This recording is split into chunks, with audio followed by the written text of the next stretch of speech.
આવકવેરા વિભાગ દ્વારા નાણાં વર્ષની સમાપ્તિ પૂર્વે વસૂલાતનો ટાર્ગેટ હાંસલ કરવા માટે કામગીરી તેજ કરી હોય તેમ ગાંધીધામમાં ચોખા ઉત્પાદક પર દરોડા કાર્યવાહી હાથ ધરવામાં આવી છે.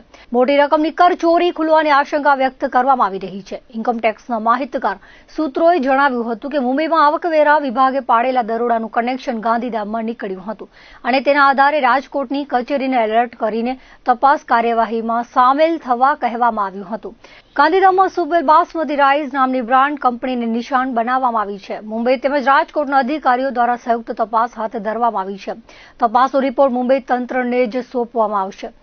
રાજકોટ આયકર વિભાગના અધિકારીએ નામ નહીં દેવાની શરતે જણાવ્યું હતું કે મુંબઈ ખાતેના ઇન્કમટેક્સના દરોડામાં સંબંધિત કંપનીનું યુનિટ ગાંધીધામમાં હોવાનું ખુલ્યું હતું અને મુંબઈ કચેરીની સૂચના મુજબ રાજકોટના અધિકારીએ સર્ચ ઓપરેશન હાથ ધર્યું છે. શંકાસ્પદ સાહિત્ય, બિનહિસાબી દસ્તાવેજો વગેરે ચકાસણી કરાશે. જપ્ત કરીને તે મુંબઈ તપાસની તંત્રને સોંપી દેવામાં આવશે. લાંબા વખત બાદ ઇન્કમટેક્સે સર્ચ ઓપરેશન હાથ ધરતા વેપાર ઉદ્યોગકારોમાં ફફડાટ સર્જાયો હતો. નાણાકીય વર્ષને આડે અઢી મહિના જ બાકી છે. વસૂલાત ટાર્ગેટ હાંસલ કરવા સર્ચ વધતા હોવાથી વેપાર ઉદ્યોગકારો એલર્ટ છે.